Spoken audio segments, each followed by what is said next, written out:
c'est parti pour 18 à 20 km jusqu'à Ljubljana. Et aujourd'hui, je crois que je vais passer le point culminant de ce Camino Sanabres. Le temps, ma foi, est magnifique et ça c'est bien cool. Alors pourquoi 18 à 20 km? Parce qu'il y a deux options pour passer le col. Un qui suit en grande partie la route et l'autre qui est un peu en contrebas, mais comme il a beaucoup plu, eh bien les passages sont détrempés et plutôt délicats. Donc je vais prendre, en tout cas au début, le long de la route, c'est 3 km plus long, mais au moins j'éviterai de me mouiller les pieds et éventuellement de me tordre les chevilles sur les cailloux.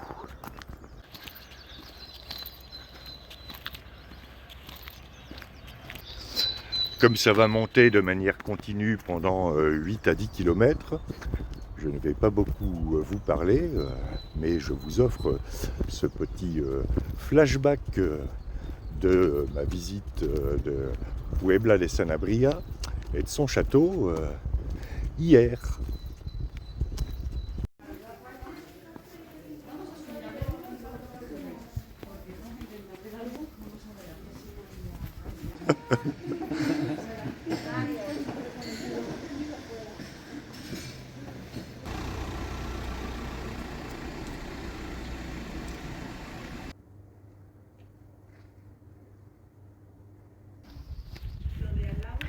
C'est un village très chouette, Puebla de Sanabria.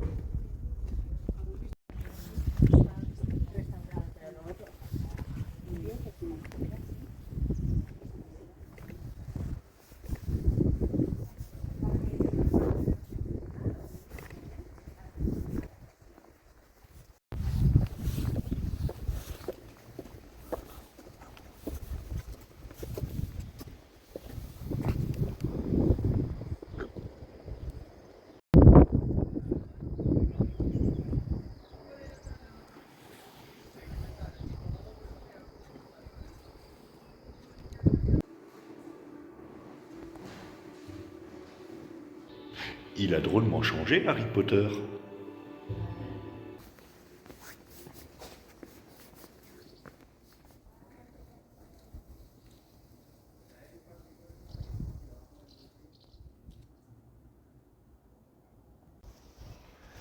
Un petit tour des remparts du château de Puebla de Sanabria, d'où on va pouvoir admirer la vue.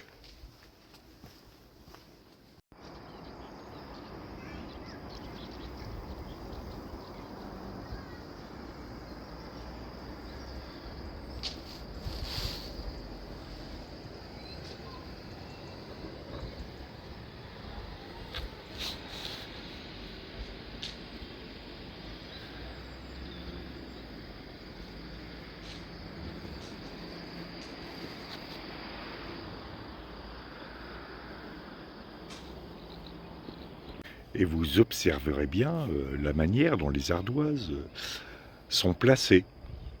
Les plus grandes en bas, ensuite des ardoises moyennes. Sauf que il y a des ardoises plus petites, là où le rayon de courbure de la toiture est le plus petit. Voilà, c'était la minute couverture de ce flashback. On rentrait dans le donjon par cette porte, puis par cet escalier, et là il devait y avoir une espèce de pont-levis, ou en tout cas on pouvait enlever les poutres pour empêcher les ennemis de rentrer. Parce qu'en dessous des poutres, c'est le vide. Yeah, I think this morning we are here, no, there. Et demain, on va là-bas. En passant par le col qui est un peu sur la gauche. Infatti, the clouds come from Galicia. Always.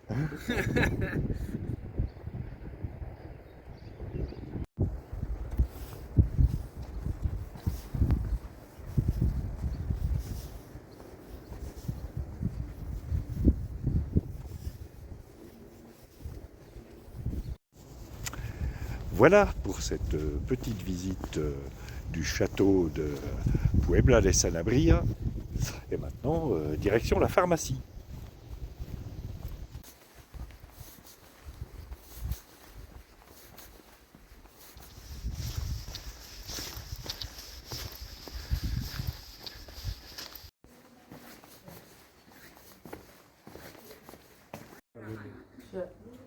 Siempre, siempre. Be careful, it's slippery. Slippery.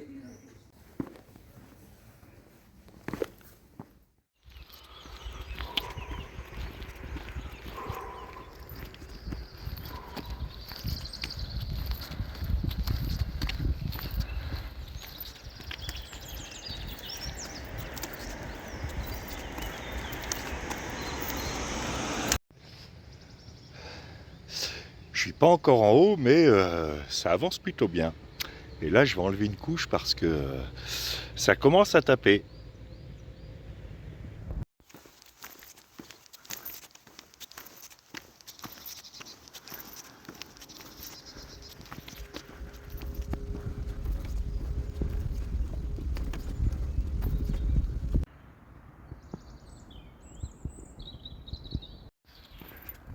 Je vais donc continuer tout droit.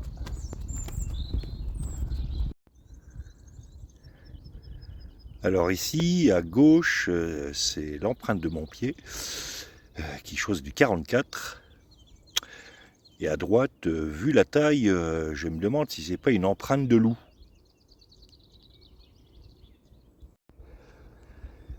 Qui était en train de chasser un chevreuil quelconque. Pourquoi je dis ça?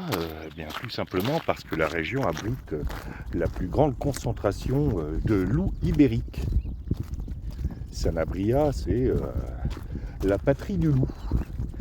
Et hier dans le château, j'ai vu un moulage d'empreintes de loup. Et compte tenu de la taille, soit c'est un loup, soit c'est un très très gros chien.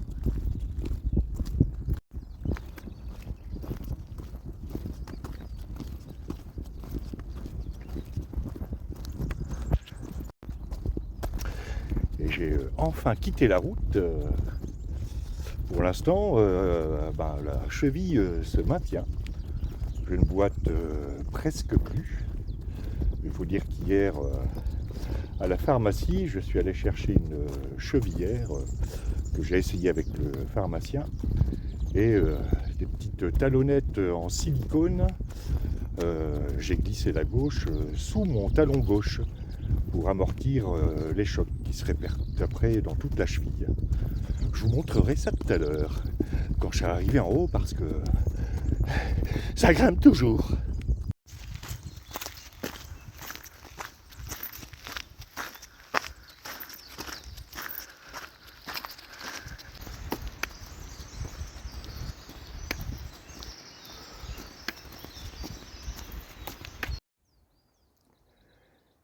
Erica arborea. Cytisus multiflorus. Ici, ici, et un peu partout. Deux plantes qui se ressemblent de loin, mais deux plantes à ne pas confondre. Mais je vous explique ça quand je serai arrivé là-haut.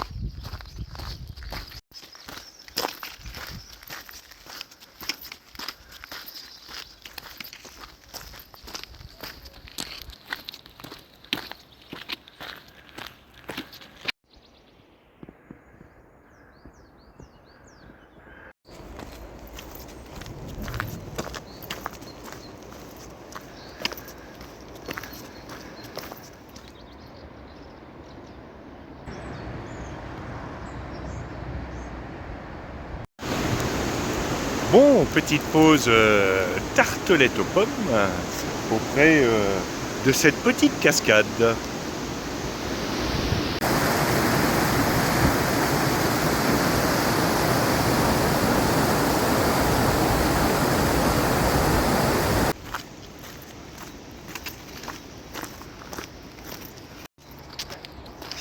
Bien après cette petite pause tartelette aux pommes, il est temps de repartir. J'ai mis les lunettes de soleil, ça c'est cool. Et je devrais plus être très loin du sommet, peut-être 2 km à peu près.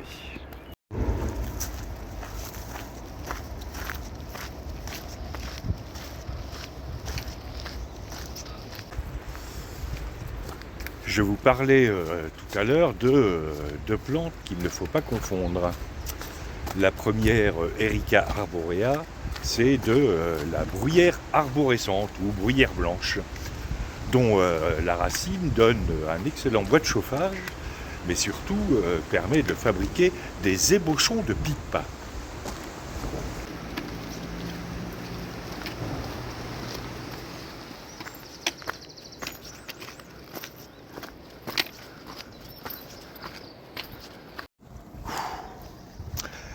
La deuxième plante, Cytisus multiflorus, ou Cytis blanc que par abus de langage j'appelle genêt blanc, c'est une plante invasive très commune dans le nord-ouest de la péninsule ibérique et qui sert de plante ornementale dans les jardins.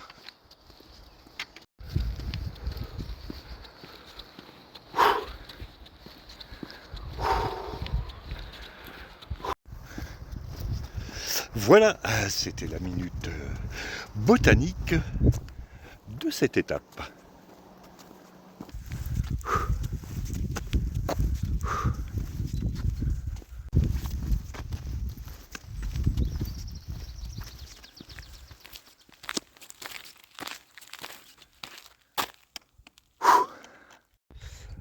Bon, a priori, je suis arrivé au point culminant de ce Camino Sanabres.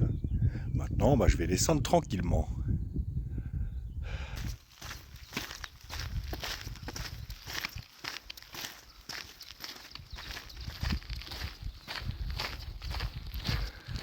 La Cruz del Peregrino, ou la Croix du Pèlerin.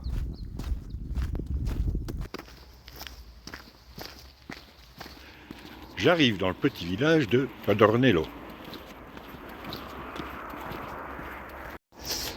Et si je trouvais un endroit où prendre un second petit déjeuner, ce serait cool.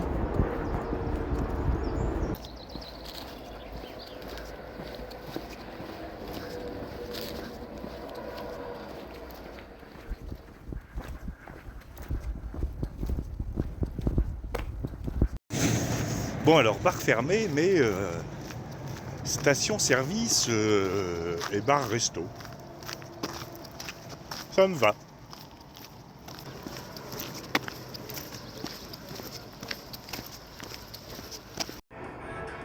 Bon, café, jus d'orange, sandwich au jambon.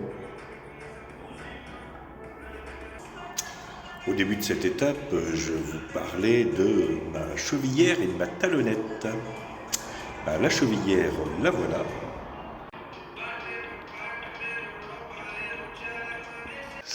Essayez avec le pharmacien qui va mesurer la cheville, qui a choisi la taille de chevillère M, mais là je chose du 44, normalement il faut une L. Mais la chevillère va très bien, ce qui veut dire que j'ai des petites jambes avec des grands pieds, comme les hobbits. Je vais reprendre un bout de sandwich. Et la talonnette en silicone, c'est ça, que j'ai mis sous mon talon gauche, mais que je vais mettre aussi sous mon talon droit pour pas déséquilibrer. Et ça amortit vachement les chocs sur les talons et par conséquent les chocs au-dessus du talon. Et là ça va beaucoup mieux, entre le strap, les anti-inflammatoires forts, la chevillette et la chevillette. La chevillère Et la talonnette, ça va quand même mieux. Voilà, c'était la minute comment je soigne ma cheville de cette étape.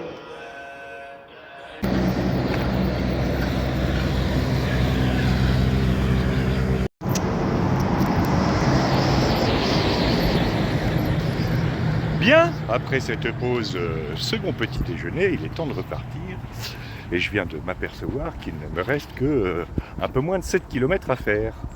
Donc du coup, je vais éviter de parler de la bataille d'Andrinople, d'autant plus que là, il faut que je me rééchauffe et que ce serait un peu court. Et là-bas dans le fond, c'est Loubiane.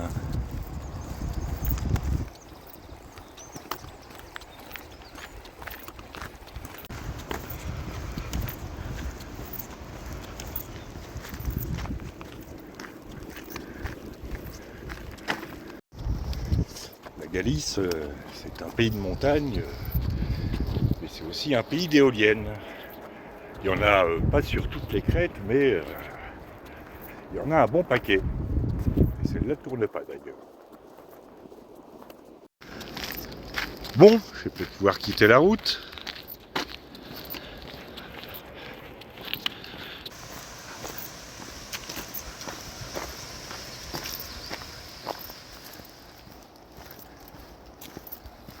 Bon alors ça c'est pas terrible, mais il va falloir y passer quand même.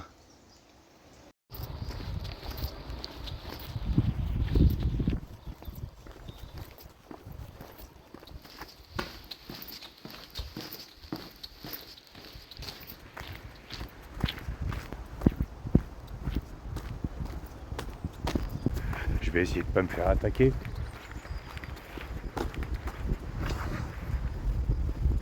Ça risque pas.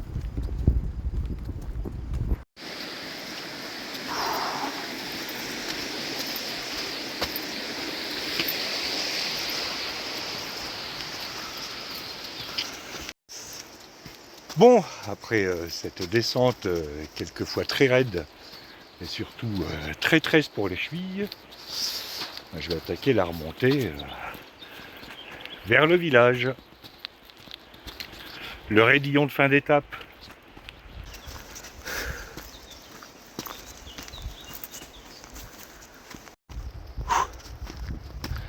Ah, le raidillon de fin d'étape.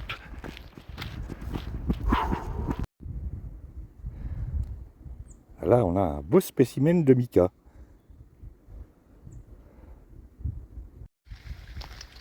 Mica dont je parlerai succinctement après le tunnel à Pèlerin.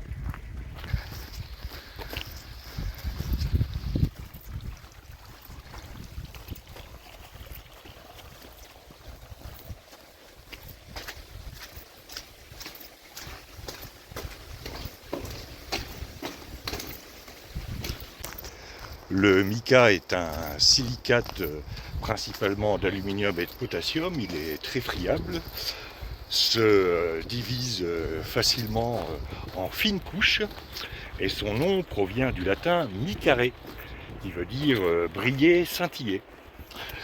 Alors il a beaucoup d'utilisations.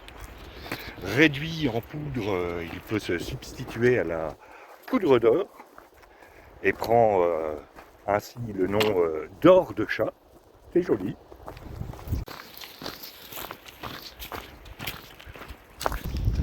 Toujours réduit en poudre, il entre dans la composition des peintures métallisées et de tous les mélanges cosmétiques, rouge à lèvres, vernis à ongles, à paillettes, etc., etc.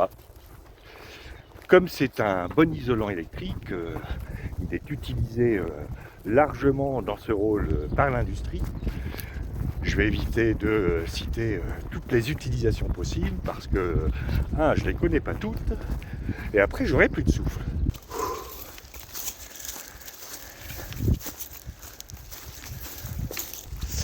Dans les anciens poêles, il y avait quelquefois une petite fenêtre pour surveiller la combustion. Et bien cette fenêtre était en mica. Enfin, le mica, il en existe plusieurs entre dans la composition d'une roche bien connue, le granit, quartz, feldspath, mica.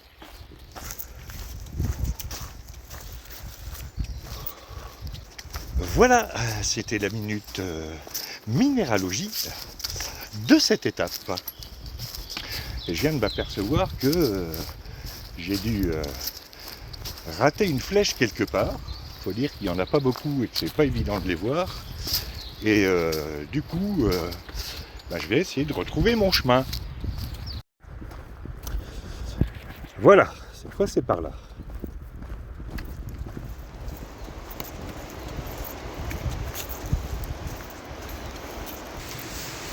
Je ne devrais pas tarder à arriver, mais les lianes se dérobent à mes yeux.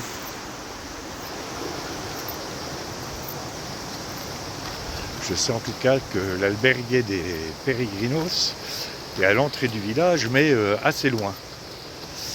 Ce qui pose un problème pour aller faire des courses.